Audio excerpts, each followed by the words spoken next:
Comenzamos. Parte final de la clase de procesos para los jueves y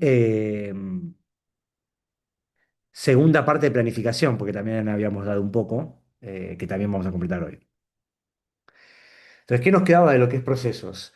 Lo que nos queda es cambio de proceso. Vamos a explicar en detalle esto en realidad que vimos por arriba en este momento. Miren, vamos a poner acá un vanishing pen. Ahí va. Y un color apropiado, como puede ser este.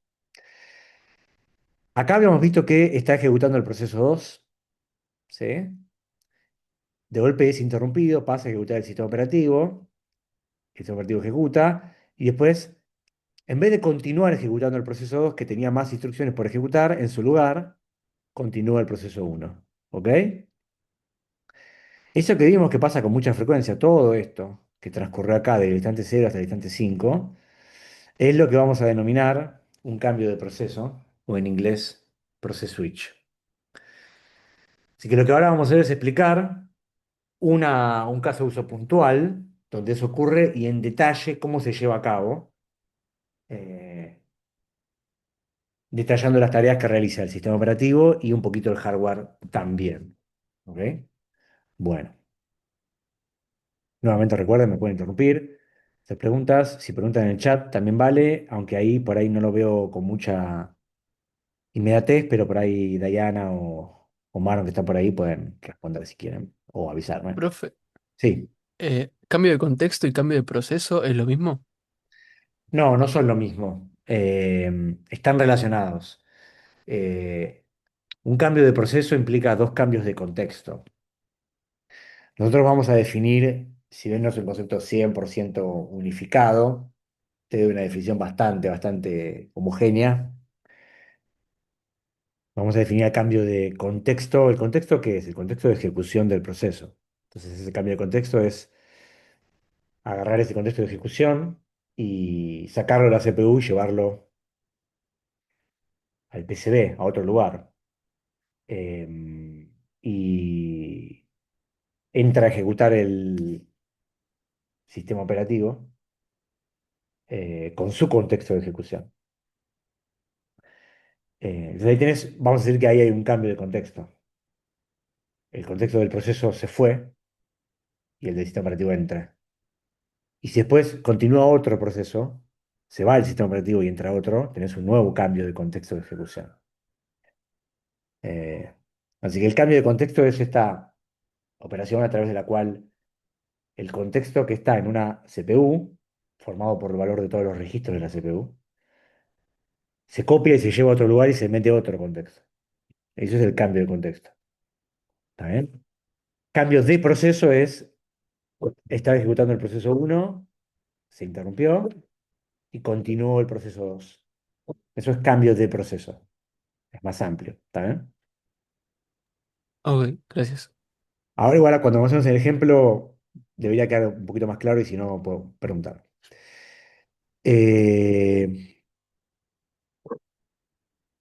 Esto lo puedo poner así que queda mejor, creo. ¿Cuándo ocurre un cambio de proceso? En cualquier oportunidad que el sistema operativo recupere el control. ¿Sí? Recordemos que el sistema operativo es un programa que para poder administrar y hacer cosas tiene que ejecutar. ¿En qué momentos el tipo entra para ver qué onda? Ahí están marcados. Uno, cuando hay interrupciones. Ya sabemos que la interrupción la atiende el sistema operativo. Por lo tanto, ahí empieza a ejecutar. Y aparte de atender la interrupción y hacer los cambios necesarios derivados de atender esa interrupción, también el sistema operativo va a revisar qué onda el sistema en general. Entonces ahí puede llegar a querer hacer un cambio de proceso. Y segunda cuestión, llamadas al sistema. Cuando un proceso realiza una operación que depende del sistema operativo, realiza entonces una llamada al sistema, una syscall. Misma historia, el sistema operativo entra a jugar a la cancha a pedido del proceso para hacer algo. Por ejemplo, mandar un mensaje por un socket. Está bien, lo va a intentar hacer, pero aparte, el sistema operativo revisa el estado del sistema y puede querer tomar otras decisiones como por ejemplo hacer un cambio de proceso. ¿Bien? Así que esta también va. Bueno, el ejemplo que vamos a ver hoy es el siguiente, un ejemplo de proceso switch. Puede haber otros contextos que lo generen. El caso de uso, situación es la siguiente.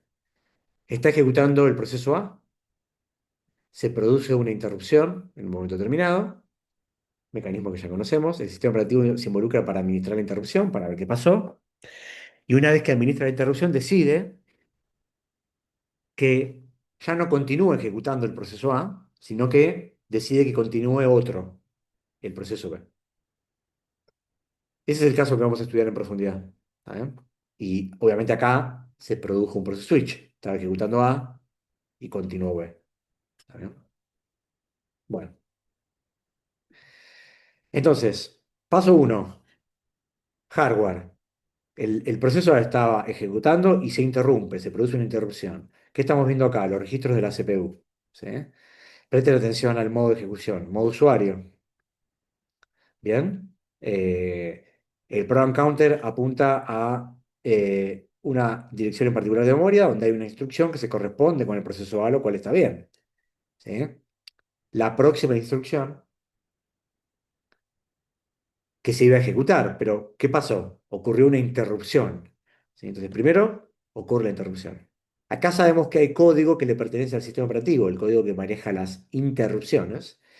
Acá sabemos que hay una pila, pero que pertenece al sistema operativo, es una pila especial, distinta de la que vimos asociada a los procesos, ¿sí? También guardada en la memoria RAM. Entonces vamos al paso 2.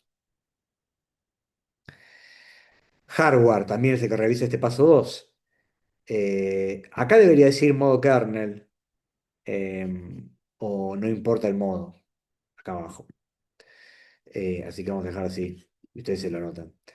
¿Qué hace el hardware? Dice, bueno, hay que llamar al sistema operativo para que atienda la interrupción, pero antes voy a copiar algunos registros que son muy críticos. Antes de que venga el sistema operativo, los voy a copiar. Entonces agarra el registro más importante de todos, que es el program counter, y agarra estos, que son registros que tienen flags, indicadores que indican si hubo un overflow, si la última instrucción dio cero, si hubo, si las interrupciones están eh, deshabilitadas o no. Agarra estos dos y los copia. ¿A dónde los copia? A la memoria RAM, pero no a cualquier lugar. A esa pila especial del sistema operativo.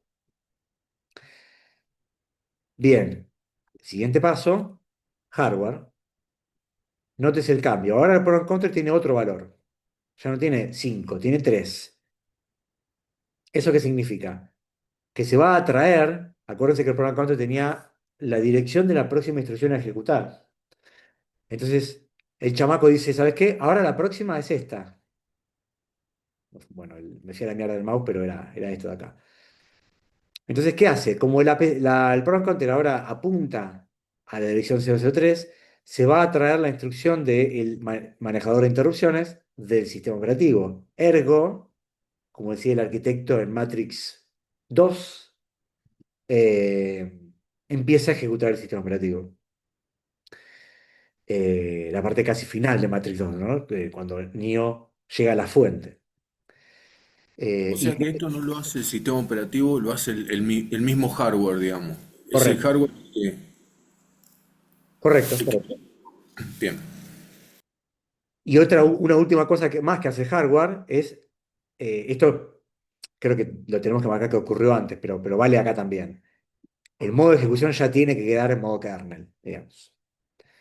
Con esto, en el paso 4, ¿qué vamos a mirar? El hardware ya deja de hacer su tarea especial y ahora la computadora, como tal, continúa ejecutando instrucciones. Por lo tanto, pensamos en software. Y la próxima instrucción está en la dirección 003, que alberga una instrucción del sistema operativo. Por lo tanto, lo que vamos a ver es que ahora empieza a ejecutar el sistema operativo. ¿Mm? Paso 4, lo dibujamos de otro color. Ahora tenemos al amigo, el sistema operativo, ejecutando sus instrucciones. ¿Cuáles? Las del manejador de interrupciones. Acá es como que estamos dibujando una sola, pero en realidad habría que poner varias. Estamos en modo kernel. ¿Y qué hace el amigo del sistema operativo? Llegó para gestionar esa interrupción. Sabe que el hardware le copió un par de valores al stack, pero el sistema operativo, como tiene un uso propio y personalizado de la arquitectura y de los registros, sabe que tiene que copiar otros más. En este caso, copia registros con direcciones, con valores de argumentos, de parámetros. ¿Cuáles registros copia con precisión? Depende de cada sistema operativo. Pero lo importante es que tiene que copiar un poco más de registros para, entonces, ahora sí, en esta pila, entre la copia que hizo el hardware y la que hizo después el sistema operativo, se configura de manera completa el contexto de ejecución del proceso A que estaba ejecutando. Me lo acabo de guardar en esta memoria, en esta pila del sistema operativo, repito, que es un lugar temporal, ¿sí? Y mientras siga hablando voy a seguir reforzando este cuadrado hasta el infinito y más allá. Ahora podemos taparlo un poquito, porque eso ya no tiene tanto sentido, ¿sí? Eh, ¿Está bien? Importante, ahora quedó salvaguardado el contexto de ejecución del proceso A en un lugar por fuera de la CPU. Es importante eso. ¿Por qué? Porque la CPU, por estar ejecutando ahora, tiene un nuevo contexto, el contexto de ejecución del sistema operativo. En ese contexto de ejecución del sistema operativo, el program counter ya no valía 5 como antes, vale 3 y después valdrá otro valor de otra instrucción del sistema operativo, y todos estos valores se empiezan a pisar, todos estos registros, con valores que se corresponden a la propia ejecución del sistema operativo. Por lo tanto, era muy importante salvaguardar todo ese contexto antes, ¿sí? Lo primero que hay que hacer. Paso 5.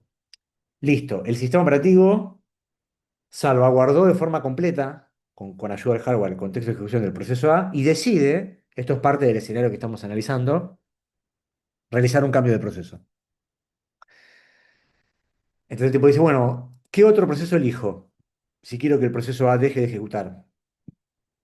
Entonces supongamos que elige el proceso B. ¿Está bien? ¿Por qué el proceso B y no el proceso C o el D?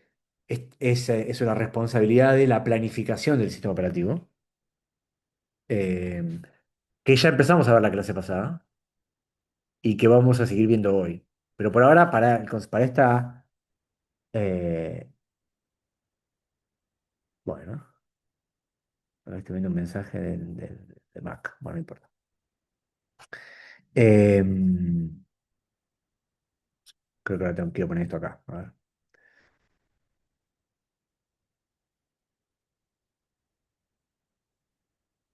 se tapa un poco ahí abajo, pero la puta. Por ahora vamos a decidir, eligió el B, y no nos importa mucho por qué, ¿está bien? Pero la puta, sigamos. Entonces ahora el sistema operativo, como parte de sus tareas, dice, bueno, si el proceso A deja de ejecutar de manera prolongada, el contexto de ejecución salvaguardado en ese lugar temporal, que era la memoria RAM, me lo voy a tener que copiar a un lugar mejor.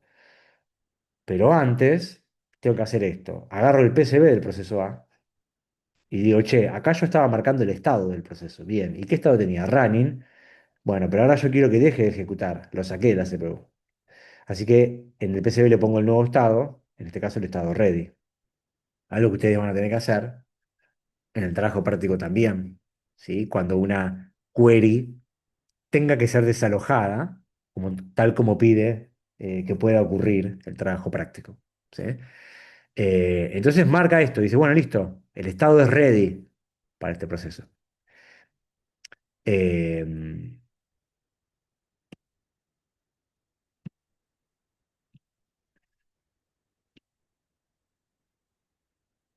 un segundo, estoy mirando una cosa que me... Ah, me salté el paso 6, claro.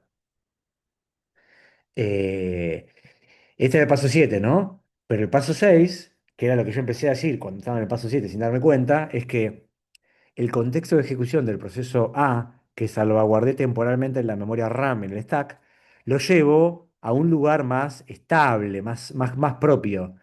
¿Cuál es ese lugar? el PCB del proceso A que tiene un apartado dedicado a guardar su contexto de ejecución cuando el proceso A no está ejecutando. ¿Está bien? Era esto que Bueno, estamos viendo acá. Sí. eso, o sea, esto lo de guardar el contexto del stack del sistema operativo al PCB, esto es después de la planificación de que se elige el proceso B, ¿no?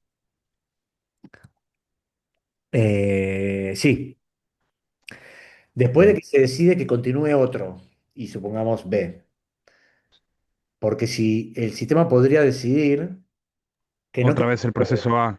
sino que continúe A, exactamente. Entonces, Ah, el contexto que llegó hasta la pila temporal volvería a la CPU.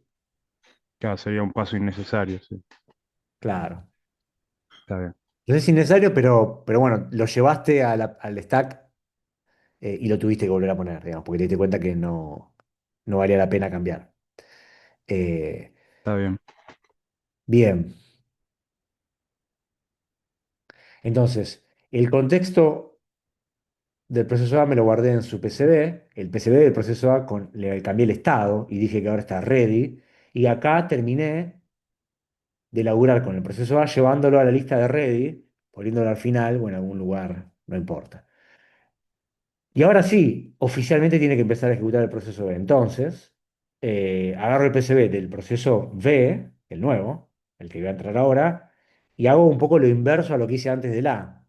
Su estado, que era ready, ahora lo tengo que cambiar. ¿Sí? Le pongo running. ¿Significa esto que el proceso B ya está ejecutando? No, solo cambié un valor en una estructura de datos. Pero es importante hacer eso para tener una coherencia entre lo que está pasando o lo que se pretende que pase. Y ahora en el paso 10, sistema operativo, nuestro amigo, agarra, ya no sé ni dónde poner eh, el contexto del proceso B, que naturalmente estaba guardado en su PCB, acá está la lupa de ese contexto, y lo copia violentamente. ¿A dónde? A los registros de la CPU. Todos los registros tienen que copiarse. Este obviamente es el más importante, ¿sí? Porque es el que dice que la próxima instrucción a ejecutarse es ahora una del proceso V.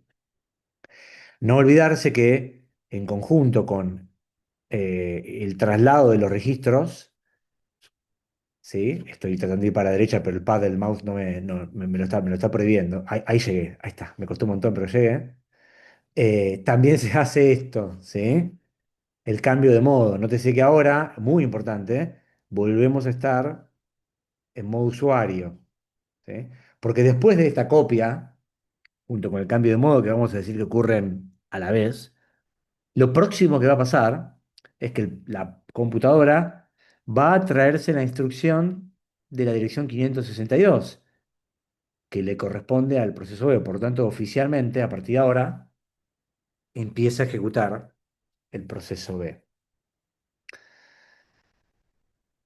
Eso es el cambio de proceso en detalle en este contexto particular que estudiamos, ¿sí? Recuerden, lo que vimos es, está ejecutando el proceso A, ocurrió una interrupción, el sistema operativo se metió para administrarla, vimos cómo el contexto de ejecución se guardaba, el del proceso A, y cómo el sistema operativo, después de decidir que tiene que continuar otro, salvaguarda el contexto de ejecución del proceso A, cambia su estado, y agarra el estado del proceso B, lo cambia para decir que está ejecutando y agarra su contexto y lo restaura hacia la CPU para que entonces continúe el proceso B y se produzca esto que estamos viendo acá. ¿Está bien? Acá con el 2 y el uno, pero se entiende la idea, ¿no?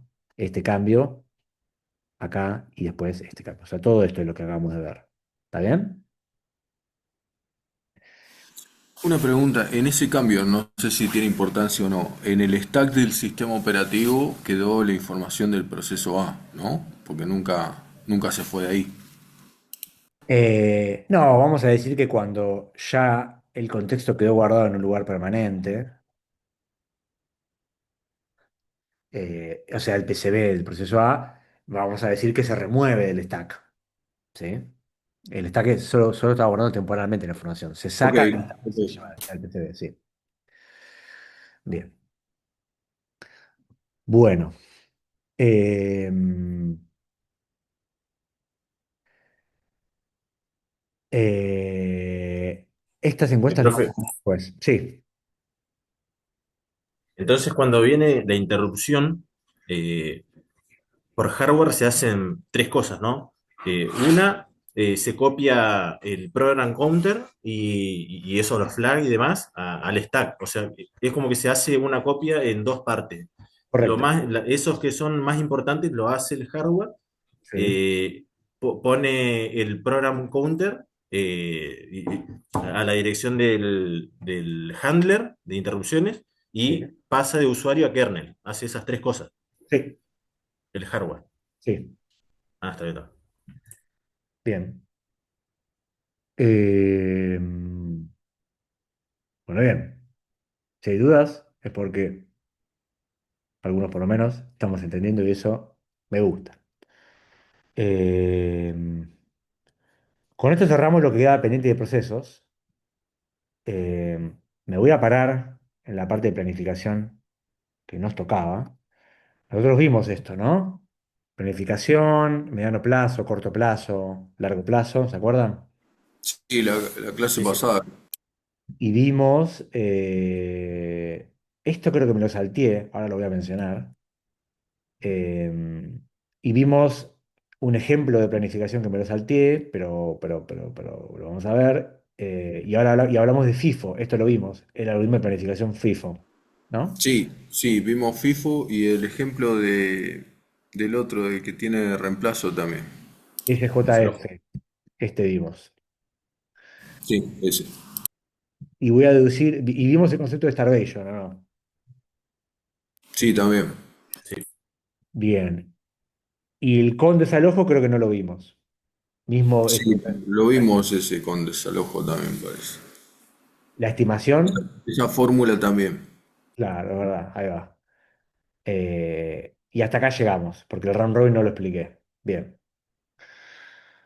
Entonces voy a retomar desde los criterios y después vamos a ir a los algoritmos que faltan. Em, Denme un segundo. Aguántame 30 segundos que necesito meterme algo de azúcar y ahí vengo. Pero no se vayan. Voy a igual pausar esto. ¿Se puede pausar esto? Sí. Lo pausamos y venimos en 30 segundos. Magia, ¿cómo es que me di vuelta? Serán las magias de Internet. Bueno, seguimos entonces con la grabación y vamos a ver la parte pendiente de planificación. ¿Sí? Eh, Vimos la idea de planificadores de corto o mediano plazo, porque es importante planificar. Vimos algunos algoritmos. Ahora lo que vamos a ver son criterios para evaluar planificadores. Métricas, nada del otro mundo. ¿Qué es lo que tenemos que ver acá? Un segundo que me pruebo para anotar. Ahí va. Eh, Vamos a conocer algoritmos, ya estuvimos conociendo algunos. Lo que nos importa no es solamente conocer cómo funcionan, hacer algunos ejercicios, hacerlos bien, sino poder comparar algoritmos entre sí y ver cuál es mejor, cuál es peor, qué ventajas tienen. Entonces, acá algunos criterios para poder hacer esa comparación. ¿Sí? Porque, ¿por qué uno es mejor o peor? Depende de lo que estemos buscando. Si yo tengo una idea de que pienso en privilegiar aquellas métricas o aquellos criterios que estén orientados a beneficiar a los procesos o a los usuarios de forma más individual, acá tengo algunas métricas de relevancia que a veces nos interesa mencionar. Tiempo de ejecución, es el tiempo que transcurre de que un proceso ingresa al sistema hasta que finaliza. Ese tiempo es el tiempo, vamos a llamarle tiempo de ejecución. Eh, si yo tengo un algoritmo de planificación que va decidiendo quién ejecuta primero, quién ejecuta después para un montón de procesos, puedo tomar la métrica y ver cuáles les fue mejor, cuáles fue peor. Aquel que tenga el tiempo de ejecución más chico, podemos decir que le fue mejor, ¿no? El tiempo de espera es el tiempo que transcurre de que el proceso inicia hasta que, perdón, desde que inicia tengo que sumar todos los intervalos en los cuales el proceso está en la cola de ready. Tiempo de espera por ejecución es lo que significa esto. Entonces, si estuvo en la cola de ready esperando durante 10 segundos y después se ejecutó y después volvió a ready y estuvo otros 20, 10 más 20, 30, el tiempo de espera de ese proceso fue 30 segundos, ¿no? Y obviamente a menor tiempo, mejor para cada proceso. Se entiende a dónde va, ¿no? ¿Por qué algún proceso puede esperar más y otro puede esperar menos? Bueno, el algoritmo de planificación de corto plazo, que es el que elige quién es el próximo, al elegir que ejecute uno, está perjudicando a otros que van a tener que esperar más, ¿no? Tiempo de respuesta es el tiempo que transcurre de que se inicia el proceso hasta que realiza la primera comunicación con el mundo exterior, más precisamente la primera entrada-salida, ¿sí? Muy útil para los sistemas interactivos que dependen de un ser humano, que pueda haber una respuesta. Eh, Acá yo estoy compartiendo, em, estaba compartiendo la pantalla, pero no todo el escritorio, ¿no? Entonces, si ahora, ahí se ve todo mi escritorio, ¿no? Si yo abro Discord acá, ¿se ve ahí? ¿Se ve Sí. el iconito de Discord girando y dando vueltas? Sí. Esto que se llama Splash Screen es reducir el tiempo de respuesta, ¿sí? Pongo mi clave, no la miren, y ahí arrancó. ¿Por qué no aparece directamente Discord de una y aparece antes esa ventanita? Para calmar la ansiedad. ¿Y cómo se calma la ansiedad? Se me muestra algo antes. Mira, encima sigue actualizando. Eh, lo que está haciendo el sistema al mostrarme una pantalla previa es reducir el tiempo de respuesta del sistema desde que yo lo ejecuté hasta que me mostró algo, ¿sí? Así que hay un ejemplo real y eso tiene mucho sentido, como dije antes, en sistemas interactivos, ¿sí? Acá en el servidor, este es el servidor que yo decía, Discord, ¿sí? ¿Lo conocen? Y acá en el canal material está toda esta información que entiendo que Diana ya estuvo compartiendo en el chat de Zoom, ¿sí? Acá está el link al drive. Bueno, seguimos.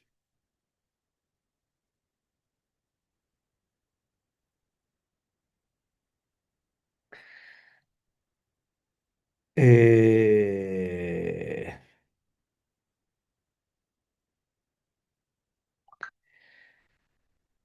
Otros criterios no tan medibles en términos de números puede ser el de previsibilidad, también útil desde la perspectiva de un proceso.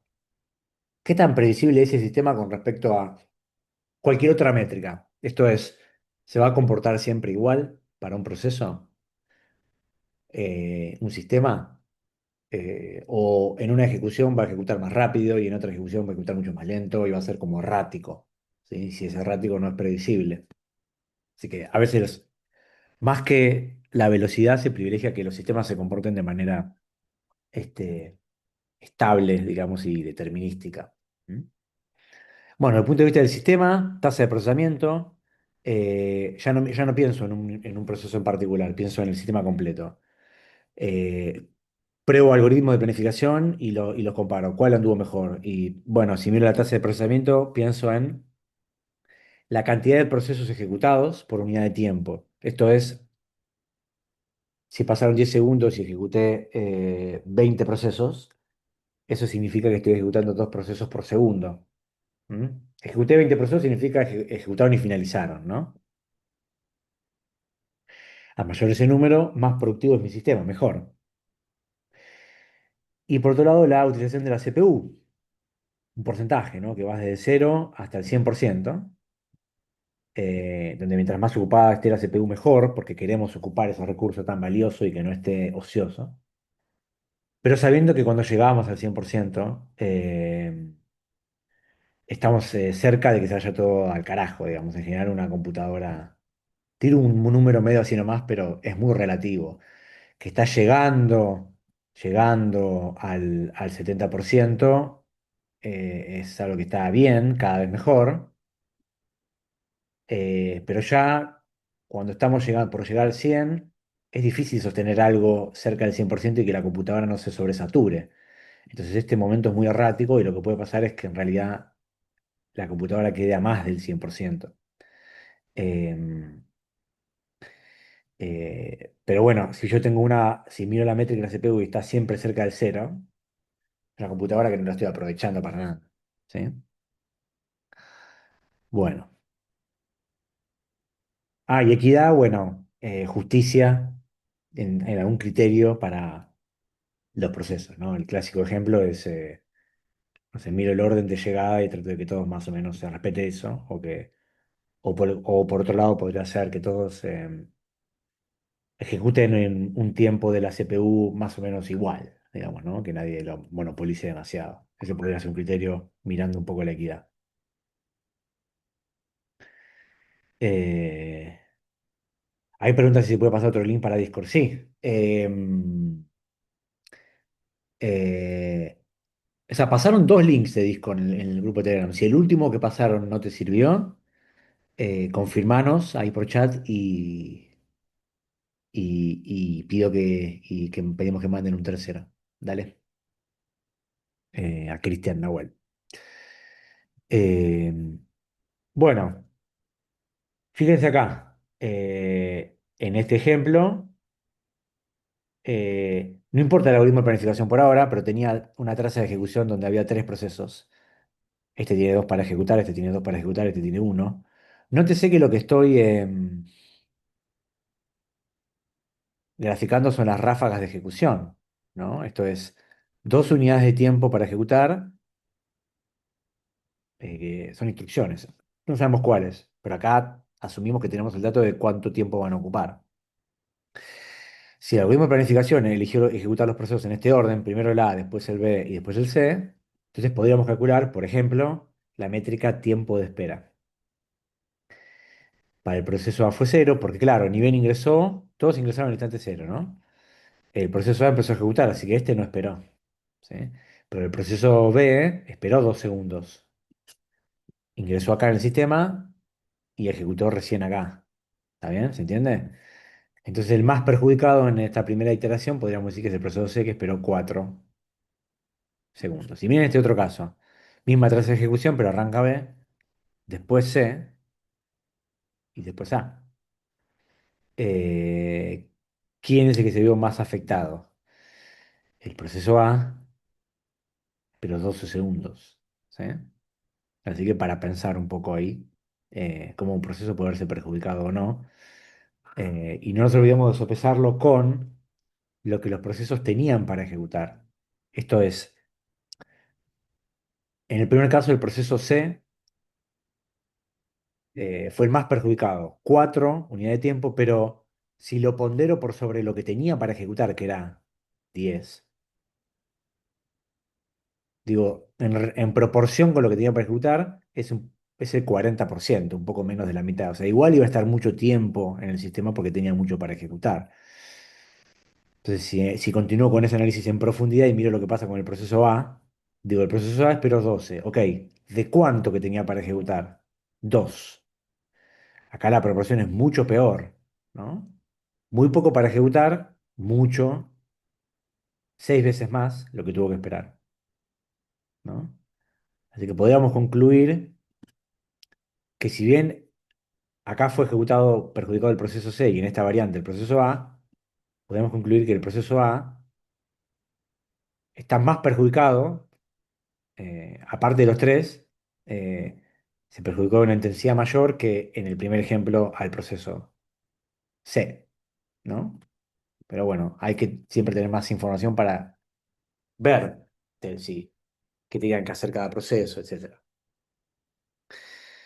Bueno, estamos planificando el uso de la CPU y no de la entrada-salida. Eso ya lo hemos dicho, lo repetimos. FIFO lo explicamos. Explicamos dónde estaba el sistema operativo. Explicamos que en realidad nosotros dibujamos lo que hay acá arriba. Esto. Pero en detalle lo que está pasando es lo que está acá abajo. ¿Sí? Esto es, el sistema operativo ejecuta un poquitito de CPU en modo kernel, para preparar la entrada-salida y para trabajar los resultados. Nosotros medio que asumimos que el hardware es todo esto para simplificar los gráficos de Gantt. ¿Mm? Bien, un ejercicio que lo pasamos para el sábado con su solución y este es el que tenemos que ver ahora.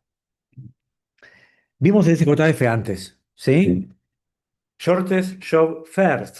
La ráfaga más corta primero. La próxima ráfaga más corta primero. Habíamos visto la versión sin desalojo. Y acá estamos viendo de vuelta sin desalojo. Así que lo mismo. Pero recordemos, ¿de qué trataba? Eh, Vamos a pararnos acá en el instante 4.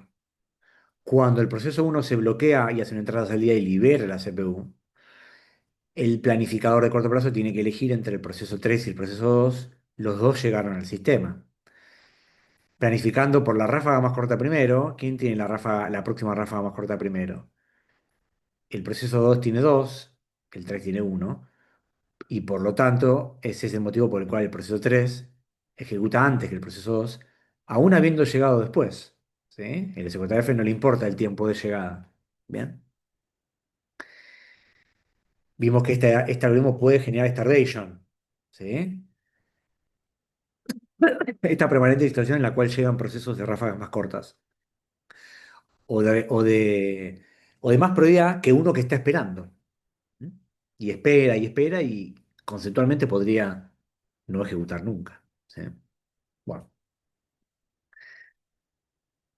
Y ahora sí, primera variante nueva que estamos viendo hoy, el SJF con desalojo. ¿Cómo es este algoritmo? Igual al anterior, pero la diferencia es que tiene un agregado. Este elige la ráfaga más corta primero, pero puede pasar que no solo quede ordenada la lista de ready según la ráfaga más corta primero, sino que aparte se puede llegar a expulsar, desalojar al proceso que está en la CPU. Que esto en la versión anterior no ocurría. Tampoco ocurre en FIFO. Pero acá, aquel que empezó a ejecutar podría ser desalojado antes de terminar su ráfaga. ¿Sí? ¿Y cómo es que ocurre eso? Bueno, este ejemplo lo preparamos para que ocurra ya en el primer instante. En el instante cero llega el proceso uno, tiene 4 para ejecutar y empieza a ejecutar como un campeón. ¿Sí? Tiene 4. Ejecutó una ráfaga, una unidad de las 4. Y en el instante uno llega el amigo proceso 2 al sistema a través de una syscall. ¿Cuánto tiene para ejecutar? 2. Entonces, Claro, el otro tiene tres. exacto, como es SJF con desalojo, el sistema operativo lo que hace es decir, esta ráfaga, supongamos, es la más corta de todo Ready, queda adelante, pero es aparte más corta que el remanente del que está ejecutando. Si la respuesta es sí, como en el ejemplo que estamos viendo, entonces también va a desalojar a ese proceso. Compara la próxima ráfaga del proceso que llegó a Ready contra lo que le queda 4 menos 1 3 al que está ejecutando. Y si es menor, 2 menos 3 12 menor que 3 perdón, entonces lo interrumpe como estamos viendo acá. ¿Sí? Si es igual, continúa el que está ejecutando. ¿Sí? No lo interrumpe innecesariamente. ¿Estamos bien? Acá ocurrió un desalojo en este instante.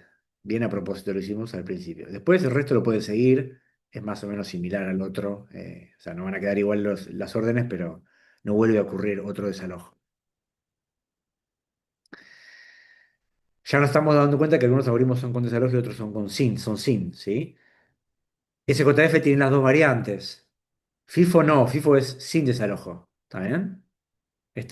Cuando empiece a ejecutar, nadie lo puede expulsar, porque ¿cómo sería una versión con desalojo? Tendría que ser un proceso que se sube al DeLorean y viaja al pasado, ¿sí? Cosa que no es posible.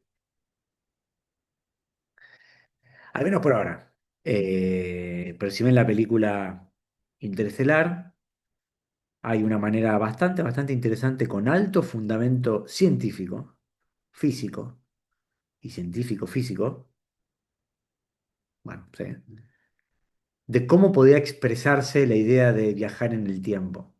Supongo que todos la vieron porque acá somos todos nerds, pero si no vieron Interestelar, mírenla, muchachos y muchachas. Y cuando lleguen al final de la película, no se indignen si no entendieron o si no están de acuerdo.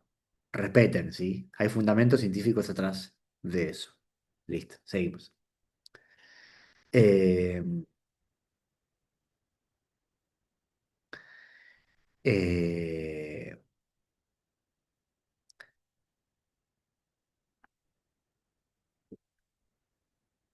el criterio de planificación para FIFO dijimos que era el orden de llegada. Por lo tanto, el orden de llegada lo sabemos porque el proceso llega y ponemos la fecha de llegada porque lo ordenamos, lo ponemos al final, etcétera. ¿Está bien? Acá no hay ninguna novedad, pero como algunos tal vez se habrán preguntado, el SJF elige el de la próxima ráfaga más corta primero. Entonces acá hay un problema inevitable, ¿no? No podemos conocer el futuro. ¿Sí? ¿Cómo sabe un sistema operativo que la próxima ráfaga del proceso 2 es 2? Nosotros en este ejemplo inventado lo sabemos, pero el sistema operativo no lo puede saber. No se puede analizar las instrucciones y calcular cuánto van a tomar porque las instrucciones tienen saltos condicionales, van para un lado, van para el otro, imposible de saber. Eh, entonces, ¿cómo se implementa realmente un SJF? En vez de intentar imaginar la ráfaga, se estima eh, con una fórmula, ¿sí? Puede haber varias, pero nosotros tomamos esta fórmula de la media exponencial. ¿Cuál es la idea? Estimar la futura próxima ráfaga de cada proceso. ¿Bien? El criterio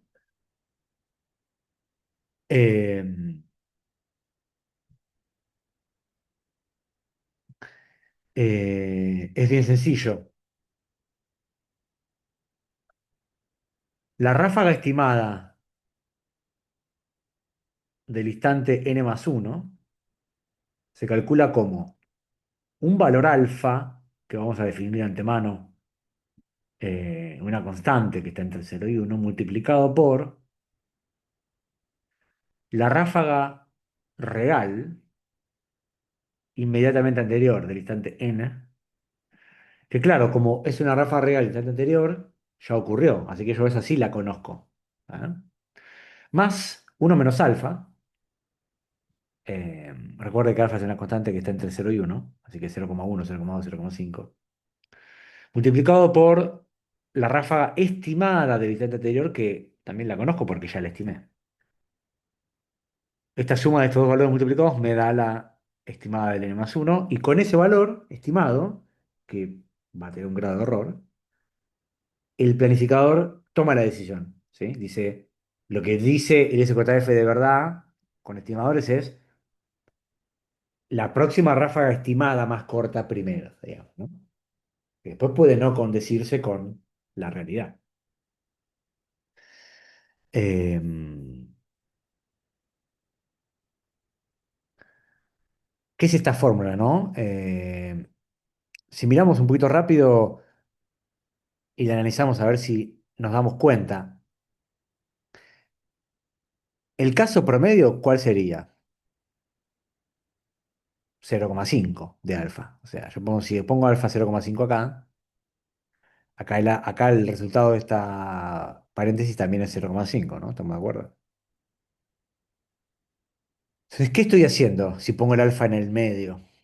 Tomo la mitad de este valor, ¿no? Y tomo la mitad de este valor y lo sumo. Así que armo una mezcla ahí de los dos, donde pondero los dos exactamente por la mitad. ¿Y qué está pasando con estas variables? La ráfaga real inmediatamente anterior, esta que está acá, lo que está mirando es lo que acaba de pasar recién. Entonces yo le estoy dando un peso del 50% a lo que recién acaba de pasar. Y la estimada del instante anterior es también una fórmula que se reemplaza con la fórmula que acabamos de ver. No sé si se entiende. Por lo tanto, la ráfaga estimada tiene de alguna manera embebida la ráfaga real anterior, n-1, y la estimada anterior. Así que estimado de n es un número que condensa la historia de todos los instantes pasados, no solo el inmediatamente anterior, sino todos. Dicho de otra manera, Si yo pongo el valor alfa vale uno, entonces acá me queda cero. ¿Qué va a pasar? Este valor queda completamente anulado. ¿Está bien? Y yo estimo la ráfaga futura diciendo se va a comportar exactamente igual que el anterior. Es un algoritmo que asume que el comportamiento se repite con el anterior. Vamos a ver ahora entonces un grafiquito de esto.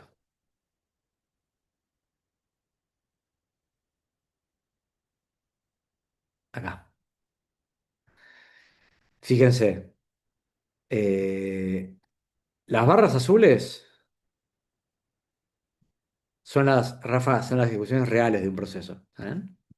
4 segundos, 3.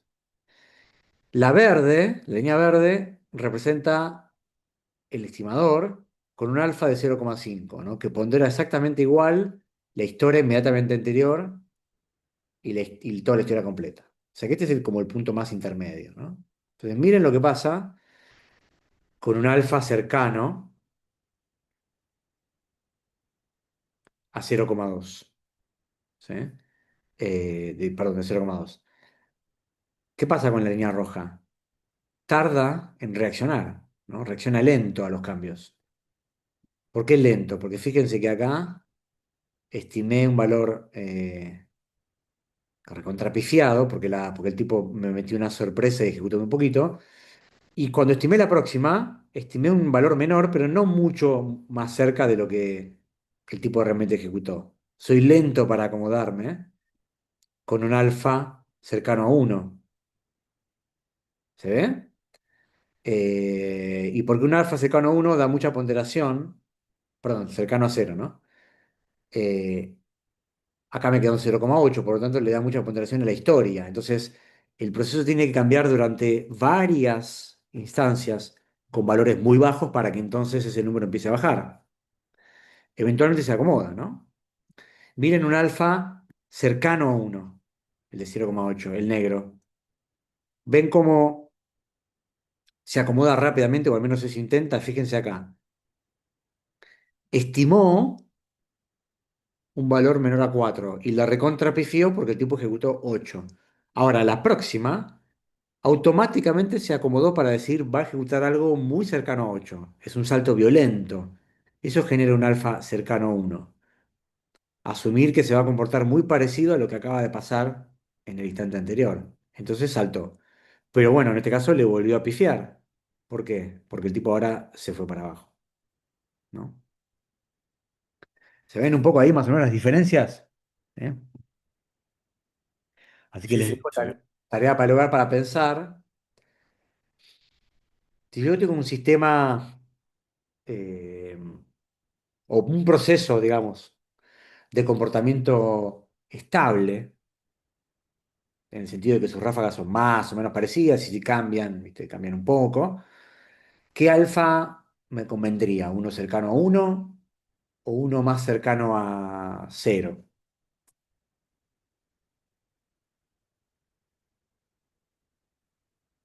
¿Qué opinan? Mientras me como un pitacho. ¿En qué caso ahí, Esteban? Si yo tengo un proceso estable que cambia poco, de hecho, tomemos el ejemplo del que estamos viendo. Este proceso con las ráfagas azules tiene bastante estabilidad. En general ejecuta en su gran mayoría ráfagas mayores a 8. Bueno, eh, Conviene que alfa esté cerca de uno. eh, En realidad las dos podrían ser viables, porque si es estable, mantienes más o menos siempre la misma ráfaga, con lo cual vamos a estar bien si toma la ráfaga anterior. Pero también estamos bien si toma la estimación anterior.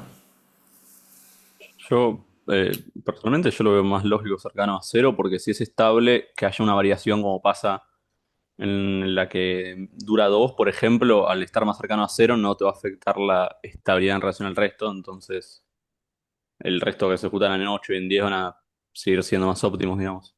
ok. Bueno, el criterio que tenemos va un poco por ahí, por lo que dice por ahí Tomás. O sea, Un proceso es más estable, es un proceso cuyas excepciones pueden ocurrir, pero ocurren poco. Tomemos este momento, por ejemplo. Eh, Acá, ¿no? Todo este momento de acá. Uy, la puta, este quilombo, no se entiende nada. Este de acá. Ahí tenemos un comportamiento muy estable que puede tener imperfecciones, como en el instante antepenúltimo, pero tiene bastante estabilidad. Entonces, si de golpe se produce un caso raro como este, me interesa reaccionar con muchísima violencia, asumiendo que la próxima va a ser igual a esto, si esto en realidad es una anomalía. Y la respuesta sería no. En realidad es un sistema estable, cada tanto puede tener un salto raro, pero no voy a salir corriendo asumiendo eh, que cambió para siempre el comportamiento, porque es estable. Por lo tanto, voy a privilegiar, como por ahí decían a lo último, un alfa que me permita acomodarme lento a los cambios. En este caso es el rojo. Lo que pasa es que justo en este ejemplo el rojo arranca de muy abajo y le cuesta acomodarse. Pero, pero si los cambios radicales son la excepción, no quiero dejarme llevar por un único cambio brusco. Que cambie mucho el sistema para entonces acomodarme, ¿no?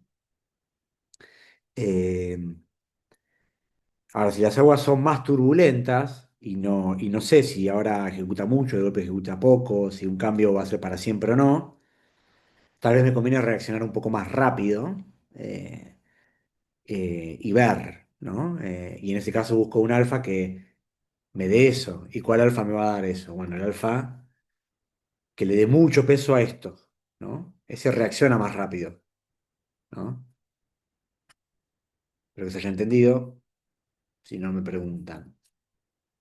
Estoy queriendo abrir este pistacho a la puta madre, pero este vino como, ¿viste cuando te, perdón, cuando te se vas con algo y decís, te testarudo, ¿viste? Ahí está, tomá. Lo logré, perdón, Esto es poco profesional, pero. Bien. Algoritmo importantísimo. Cambio, vamos a ver otro más. Nos quedan dos o tres. Round Robin, un clásico. Eh, este algoritmo es un algoritmo con desalojo.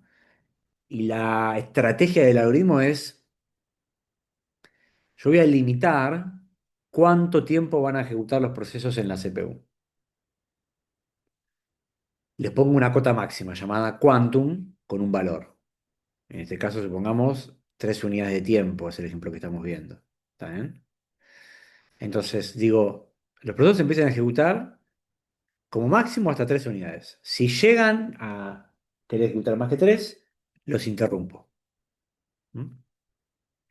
¿Cómo logra eso el sistema operativo? Bueno, hace uso de las interrupciones que el sistema operativo puede configurar en el hardware. En particular, interrupciones que se pueden solicitar al reloj que mande cada cierto tiempo, ¿no? Entonces, de esa manera el sistema operativo se tiene la garantía de que quien sea que esté ejecutando cada 3 segundos o 3 milisegundos o lo que sea, se interrumpe, sale y entra el sistema operativo. Ahora, hay una lista de procesos listos que tiene que tener un orden. Entonces, lo que se hace en este algoritmo round robin es ordenarlos por orden de llegada. Así que round robin es un FIFO, pero que limita el tiempo de ejecución en la CPU de los procesos a un valor llamado quantum. ¿Ok?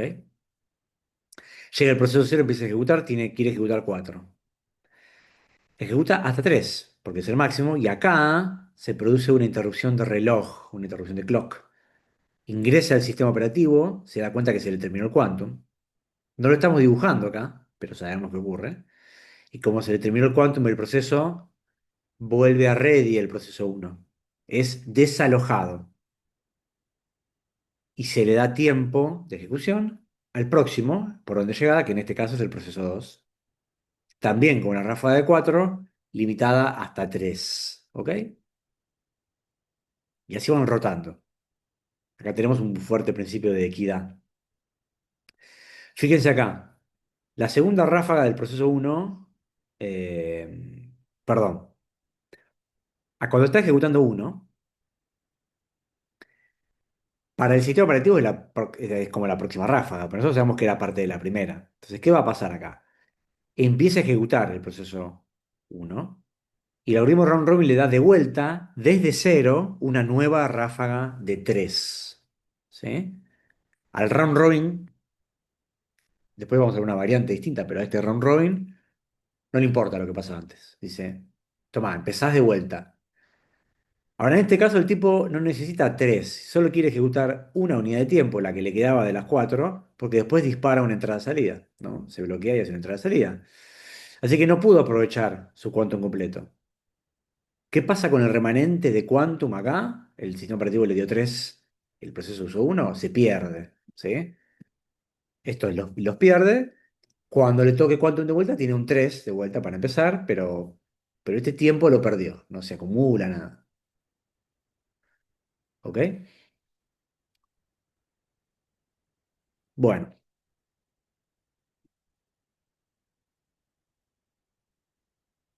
fíjense, valores de quantums distintos y más extremos. Un valor de quantum de 4 muy grande, casi no interrumpe a los procesos. De hecho, en este ejemplo no los interrumpe nunca. ¿Se ve? Entonces, ¿qué pasa? Bueno, es un algoritmo FIFO, común. Si por el contrario tenemos un quantum muy chiquito, tenemos una distribución equitativa de la CPU absolutamente equitativa, eh, pero tiene una contra, este quantum tan chiquito. ¿Cuál es? ¿Quién me puede decir la palabra mágica en inglés? Empieza con O. Tiene un costo muy alto cuando se hace el cambio de contexto. Exactamente, porque sabemos que se involucra el sistema operativo, que agarra el proceso, actualiza el estado del PCB, el contexto, bla, bla, bla. Eso toma tiempo. Muchas interrupciones es peor que menos interrupciones. Este concepto no sé si lo dijimos, pero lo digo ahora si no.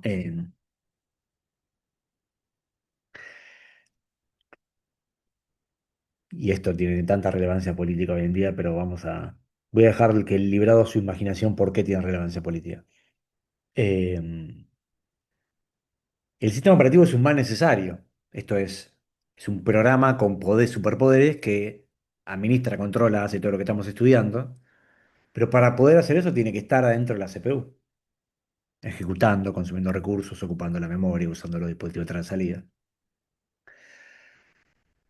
Mientras más tiempo esté usando los recursos, sobre todo la CPU, menos tiempo ejecutan los procesos comunes, ¿no?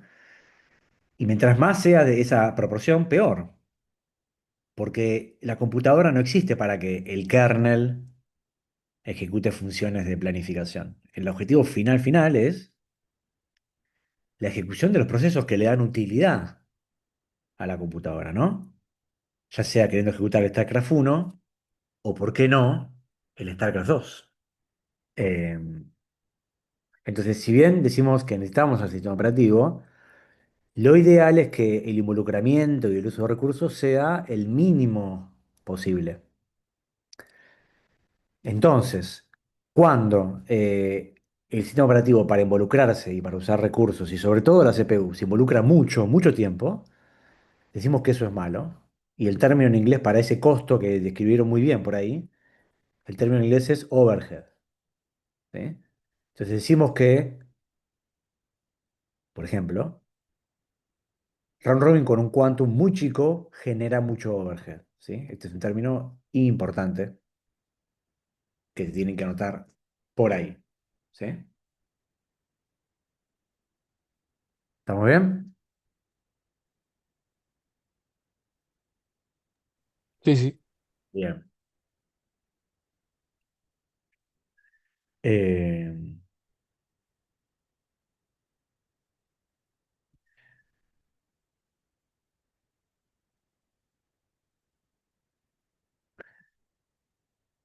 seguimos. Variante de round robin. Acuérdense, round robin es FIFO limitando el tiempo de CPU. Variante, virtual round robin. Es una pequeña modificación.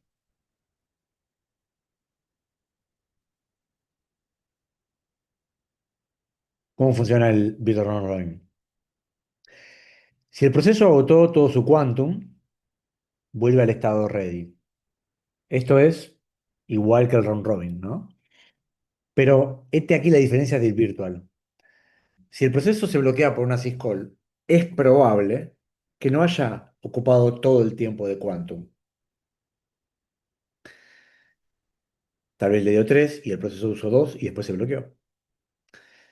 Entonces, si no ocupó todo el tiempo de su quantum, este es el caso donde sí, ¿no? Vuelve a ready, pero si no consumió todo su quantum, el Virtual Round Robin lo manda a una lista especial que le llamamos ready auxiliar, pero puede tener otros nombres. Y en esa lista de ready auxiliar, donde está listo para ejecutar, tiene un quantum especial. Es el quantum restante. Si le di 3 y ejecuto uno, el quantum que tiene ese proceso mientras está ahí es de 2. ¿Y dónde está la gracia de esta cuestión? Ahora tenemos dos listas de procesos listos, ready y ready plus. Y que tengo más procesos que fueron desalojados, desempatan por el que tenga menos en la lista especial, digamos. Claro, pero el criterio de base del algoritmo es la cola de ready plus tiene más prioridad que ready. Siempre. Claro. Si hay un proceso en ready plus, se tiene que ejecutar primero. Obviamente el proceso de Ready Plus eventualmente, después de la CPU, va a terminar volviendo a Ready común, tarde o temprano, ¿no? No están ahí para siempre. Entonces, ¿qué está haciendo este algoritmo? Está agarrando aquellos procesos que no completaron su quantum y la próxima les da un poco de prioridad, los ejecuta antes. ¿Está bien? Mientras que en el round robin común, donde no estaba el Ready Plus, todos volvían a Ready, no importa cuánto habían ejecutado. ¿Mm? Y volvían, y después sean priorizados por el orden de llegada de forma universal para todos por igual. Eh, Acá me importa con un quantum igual a 3. Nada, dibujamos las dos listas, ¿no?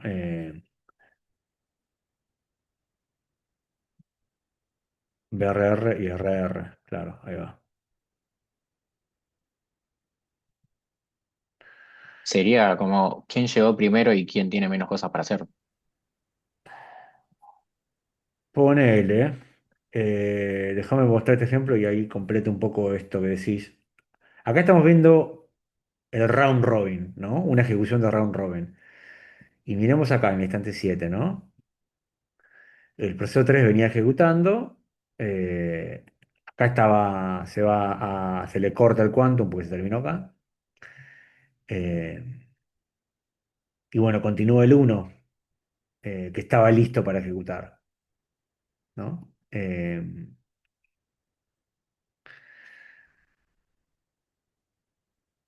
el Brittle Round Robin, en el instante 7, ¿qué pasó? El proceso 2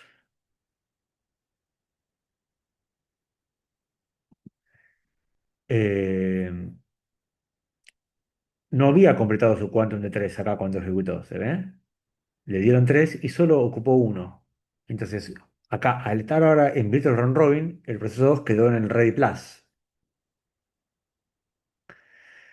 Entonces, cuando se bloqueó este que está ejecutando, estaban estos en Ready común y está este en Ready Plus. Entonces, ahora este ejecuta, ¿no? Entonces, acá se ve una diferencia. Después de esto vamos a hacer un poquito de práctica, pero quiero agregar algo más.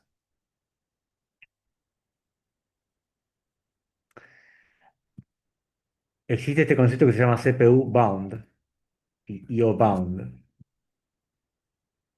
que se usa para clasificar aquellos procesos que hacen mucha entrada-salida o hacen mucho CPU.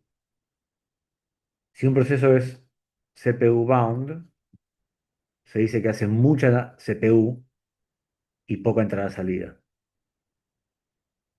Los tiempos de la ráfaga de CPU son muy grandes y los de la entrada-salida son muy chicas. Si un proceso es IO bound, al revés. Ráfagas de CPU muy grandes eh, ráfagas de, perdón, ráfagas de IO muy grandes y CPU muy chicas. ¿Qué quiero decir con esto? Este algoritmo round robin común se dice que perjudica si hay procesos IO bound y procesos CPU bound en el sistema, o sea, unos que hacen mucha CPU y otros que hacen mucha entrada y salida,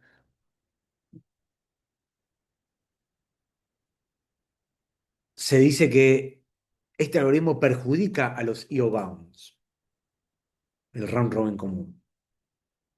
Porque si vos tenés ráfagas largas y sos CPU bound, aprovechás al máximo la ráfaga que te dieron. Tal vez no la podés completar la tuya, pero el quantum que te dan lo aprovechás, ¿no? Y después volvés a ready al final. Ahora, en ese mismo algoritmo, los IO-bound hacen ráfagas de CPU cortas, entonces tal vez no aprovechan todo el quantum y vuelven a ready eh, con mismo criterio de prioridad que los otros. Así que terminan como viéndose perjudicados aquellos que hacen mucha entrada-salida en el round robin común. Por el contrario, el round robin dice, yo acá vengo para que no se perjudiquen tanto los IO-bound. ¿Sí? ¿Y cómo lo hace? Y bueno, los IO-bound, como tienen ráfagas de CPU cortas, es probable que no consuman su quantum. Y entonces en este algoritmo, el virtual, van a ir a esta red especial de más prioridad. ¿Ok? Anoten, piensen, mediten y después vuelvan sobre esto, que cada tanto tiramos alguna pregunta. Bueno, ¿qué algoritmo nos queda? El HRN multinivel. eh,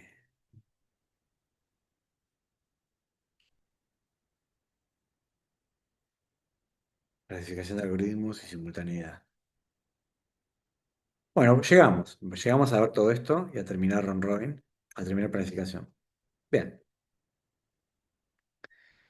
Eh,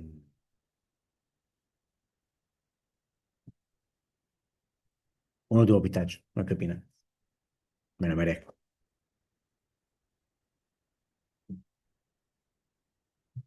A ver.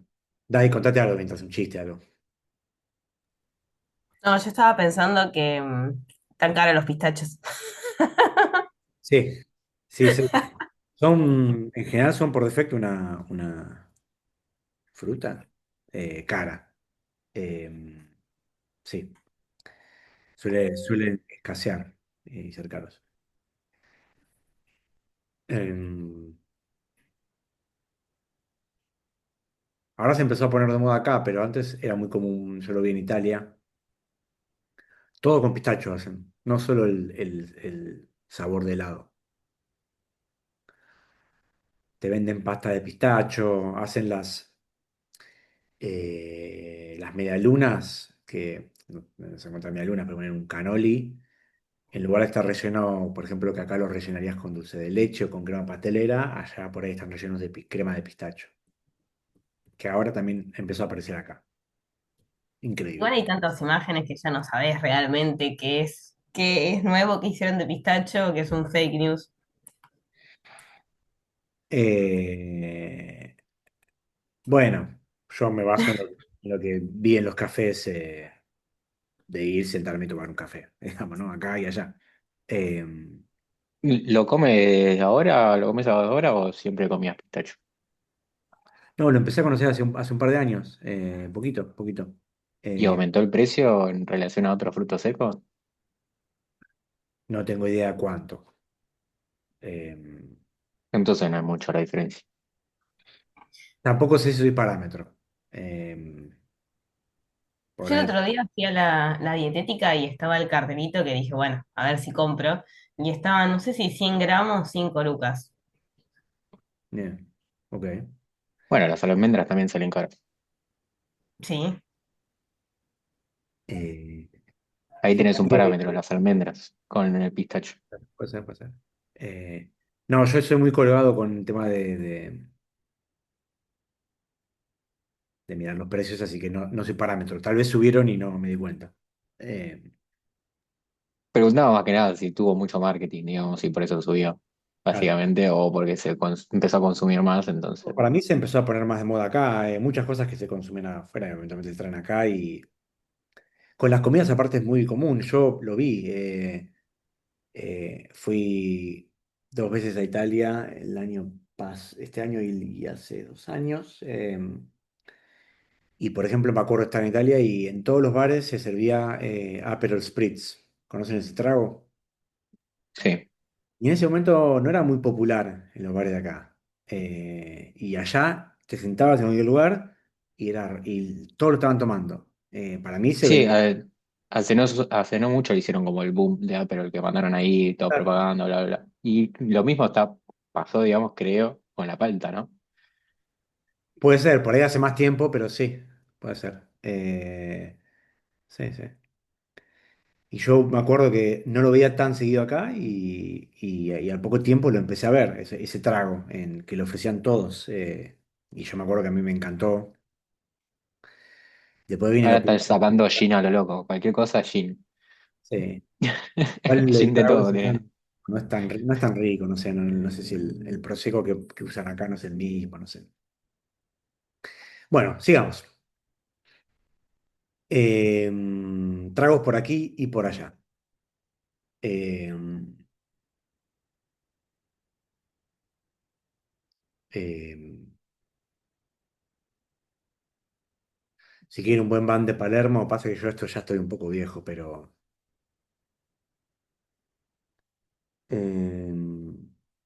¿cómo se llamaba?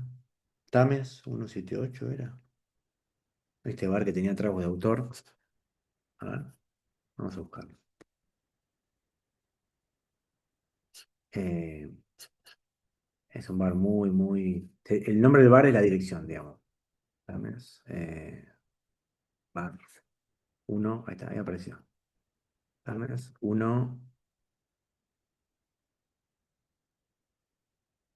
1617. Bueno, no me acuerdo el nombre. Después lo busco. Tiene tragos de autor, está muy bueno. Bueno, sigamos. Eh, HRRN, no nos queda mucho ya. Interesante este algoritmo. Fíjense, calcula una fórmula. Dice, voy a calcular R. Está formada por W, el tiempo que ese proceso lleva esperando en ready, más S, que es la próxima ráfaga del proceso.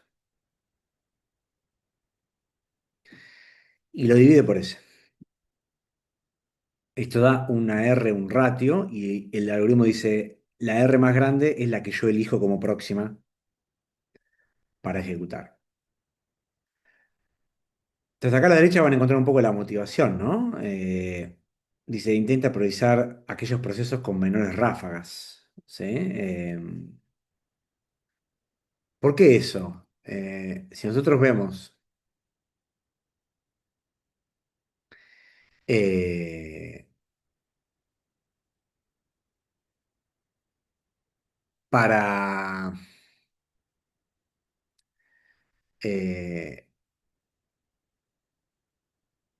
ustedes saben cómo es, el número es más grande cuando el numerador es más grande, ¿no? Si yo mantengo constante el denominador, el numerador es más grande, entonces el número final es más grande. Entonces, ¿qué hace que esto sea más grande? Bueno, si yo tengo un S eh, eh, para un W constante, tengo un S cada vez más chico, lo tengo más chico acá, pero lo tengo más chico acá. Entonces, un número más chico acá pesa, si bien está acá arriba, también está acá abajo, pero acá arriba tiene este agregado.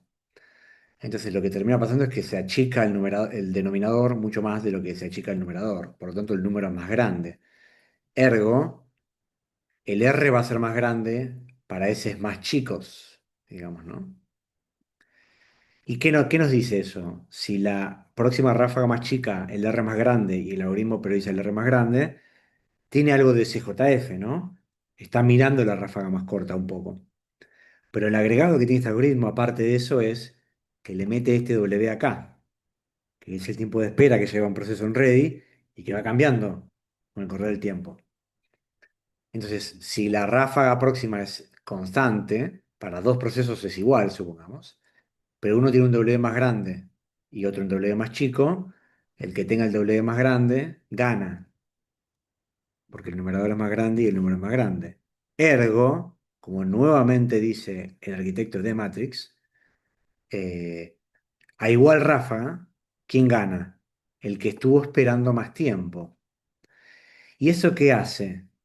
Eso es aplicar una técnica de aging en algoritmo de planificación, que es una técnica para evitar qué cosa? Starvation. Nosotros habíamos visto que el SJF sufría de starvation, puede sufrir. El HRN es una especie de variante que dice, me gusta la idea de SJF, pero no quiero que tenga starvation. Entonces arma esta fórmula y de esta manera los procesos no sufren starvation porque al principio puede ser que queden relegados, si tienen ráfagas grandes, pero su tiempo de espera va subiendo y entonces su prioridad determinada por su R eventualmente es tan grande que pueden ejecutar. ¿Se ve? Entonces después este sábado vamos a hacer una práctica, pero en definitiva es hacer cuentas, como estamos viendo acá, para los procesos, ¿no? Por ejemplo, en el instante 3 t igual a 3 tengo al proceso 2 y al proceso 3 para ejecutar en ready, el uno se está bloqueando. Entonces calculo el R para estos dos. ¿Mm? Acá está la formulita, es simplemente, fíjense, proceso 2, 2 de espera. ¿Estamos de acuerdo? El proceso 2 viene esperando 2 dividido lo que tiene para ejecutar. No, perdón, sí, dividido lo que tiene para ejecutar, que es 4. ¿Se ve? 2 espera, digo 4 más uno. Y eso me da 1,5. La misma cuenta para el proceso 3 que solo esperó uno y tiene una ráfaga de 3 da 1,3. Entonces, según la regla, el número del ratio más grande gana, entonces elige el proceso 2. Esto es una fórmula simplificada, pero es la misma fórmula de antes. O sea, si se fijan acá, la fórmula Segundo, para entenderla es mejor mirar esto, pero si la simplificamos nos queda esto, obviamente, que es la que estaban aplicando ahí. ¿Está bien? Misma fórmula. Sí. ¿Alguna pregunta? No. Bueno. no, no. Este sería más justo y políticamente correcto, digamos. Sí, pues. No sé si políticamente correcto, pero pretende ser más equitativo en el sentido de que no sufre starvation, ¿no? Es la idea de. ¿Cuál es cada algoritmo persigue algún criterio potencial que lo hace interesante, ¿no? El SJF es el criterio de supermercado de la caja de los 10 elementos, de tenés menos de 10 elementos, vení por acá, digamos, ¿no? ¿Cuál es la premisa de esa idea? Tenés pocos elementos en el changuito, vas a pasar rápido. Entonces, evitar que el que tiene poco tenga que esperar a uno que tiene mucho. Em, Así que esa idea resulta atractiva, se aplica. Total, el que tenía mucho para ejecutar, o sea, un changuito muy grande, va a estar mucho tiempo en la caja. No le va a importar tanto esperar a otro con un changuito grande también, ¿no? Así que es esa idea, la del SJF, y acá un mini parche, una modificación para decirle, bueno, pero tratemos de que no tengas starvation porque lleguen siempre tipos con changuitos de 10 elementos y se te cuelan adelante, ¿no? Eh, Suponiendo que fuera una única caja, ¿no? Claro. Eh, Así que sí. Profe, Este después en la práctica lo van a ver. Sí, decime, Máximo. ahí en la diapositiva anterior, perdón, Sí. salió un concepto que era como aging, envejecimiento. ¿Qué es eso? El envejecimiento es una técnica que se puede aplicar en algunos algoritmos para evitar que los procesos mueran por starvation. Ah, Eh, Justamente de ahí el nombre, ¿no? El aging es, eh, considero la edad como un elemento de prioridad, entonces a medida que envejecen les doy más prioridad a esos procesos que antes estaban regados, ¿no? ok, está, Eh, gracias. este algoritmo lo tiene embebido, pero uno puede imaginar cualquier otro algoritmo y decirle, ah, y aparte me fijo cuánto está esperando y mi decisión la tomo en base a eso, ¿no? Bien. En el TP van a tener aging, el algoritmo de prioridades numéricas que tienen que implementar, tiene desalojo y tiene aging. Así que va a estar interesante ahí si lo entienden o lo entiendan. Bien. Bueno, ya para ir cerrando, y creo que llegamos perfecto, tenemos que cerrar en 10 minutos. Eh, y todos sabemos por qué. Eh, Saliendo un poco del algoritmo en sí del ordenamiento, están estas ideas más amplias de algoritmos con varios colas y varios algoritmos combinados. Entonces, una idea de un algoritmo multinivel es un algoritmo en el cual tenemos varias prioridades de procesos listos, varias colas, algunas con más prioridad que otras. Eh, entonces, los procesos llegan a la lista según su prioridad y el sistema operativo elige primero a lo de prioridad más alta, después a lo de prioridad más baja. Eh, Obviamente acá puede haber starvation, porque ¿qué pasa si siempre hay procesos de prioridad máxima y hay uno de prioridad baja que había entrado hace un rato, ¿no? A menos que se incluya algún mecanismo de aging, los que están en la lista de ready de abajo, el azul, van a perder siempre que haya procesos arriba, ¿no?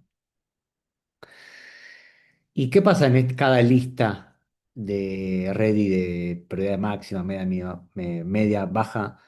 Bueno, cada una puede tener un algoritmo propio, eh, ordenando por FIFO internamente, o un SJF de dentro. Yo que sé, puede haber otras combinaciones, ¿no? Pero acá ya mezclamos, ¿no? Varios algoritmos. Y hay una variante del multinivel, que es el multinivel retroalimentado, que parece igual, pero no lo es. Donde acá, esto está mal. Vamos a corregir esto. Porque este tiene que tener un fondo verde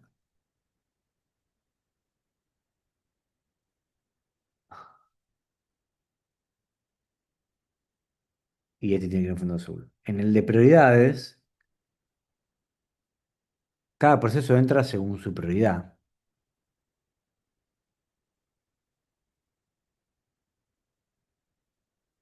Así está bien explicado. Ahora, en el multiverso retroalimentado, todos ingresan como prioridad máxima. Acá sí es distinto. Y el propio sistema operativo los va bajando de prioridad. ¿Mm? En cada cola se puede tener algoritmos distintos, pero lo más común es tener round robins, tal vez con quantums diversos, como se ve en el ejemplo. Pero la premisa a entender de este algoritmo es, arrancás con máxima prioridad en la cola de máxima prioridad, o sea, el sistema operativo elige siempre los procesos de máxima prioridad, pero cuando vas ejecutando, si ejecutaste mucho, te castigo bajándote de prioridad y te bajo a la prioridad media. Y si de la prioridad media seguís ejecutando mucho como un campeón, te bajo a la prioridad baja. Eh, un poco es una especie de CJF invertido, en el sentido de que en lugar de conocer y privilegiar los procesos de la ráfaga más corta primero, acá los deja ejecutar, pero castiga a los de ráfagas más largas. ¿Se entiende? Bajándolos a colas de menos prioridad, donde Te eventualmente... doy la mano, pero no me agarres el codo, digamos. Exactamente, exactamente. Y al igual que en el anterior, puede haber un problema de starvation, sí. Eh, alguna variante se podría agregar para que no lo tenga, ¿no? Nosotros estamos viendo en todos los casos versiones como puras y sencillas de los algoritmos. En la vida real se implementan combinaciones de estos que tienen más complejidad, que tienen varias vericuetos, digamos. Eh, Porque obviamente vemos acá cosas simples que parece que se quedan a medio camino, pero bueno, queremos entender los conceptos básicos. Ya para ir cerrando, nos queda, esto no lo vemos, esto y esto.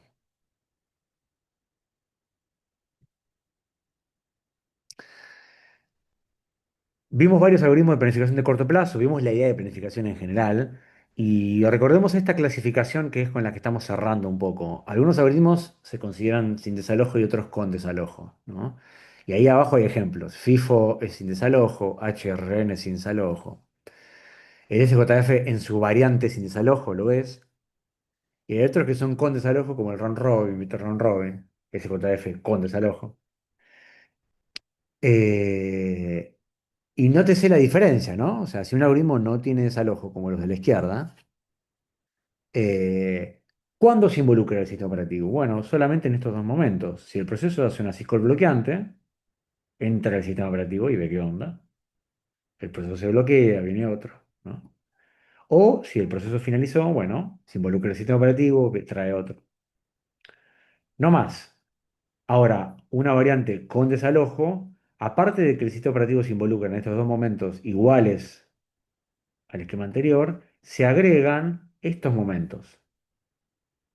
En un esquema de algoritmo con desalojo, el sistema operativo se involucra siempre que aparezca un proceso en ready que tenga más prioridad o que pudiera tener más prioridad, porque la verdad es que no lo sabe el sistema operativo hasta que no analiza. ¿Y cuáles son los eh, momentos donde puede ocurrir esto? Bueno, si se crea un proceso nuevo y va a ready, este proceso nuevo podría tener más prioridad que el que está ejecutando, ¿no? Podría haber un desalojo. Si un proceso está bloqueado y el evento que está esperando ocurre y se desbloquea, entonces pasa a ready. Y ese proceso pasando a ready podría tener más prioridad que el que está ejecutando. Y finalmente, el caso del round robin, ¿no? Se le terminó el tiempo máximo. Chao. ¿Sí? Así que vuelvan a esto para entender de qué estamos hablando. ¿Sí? Y último y no menos importante,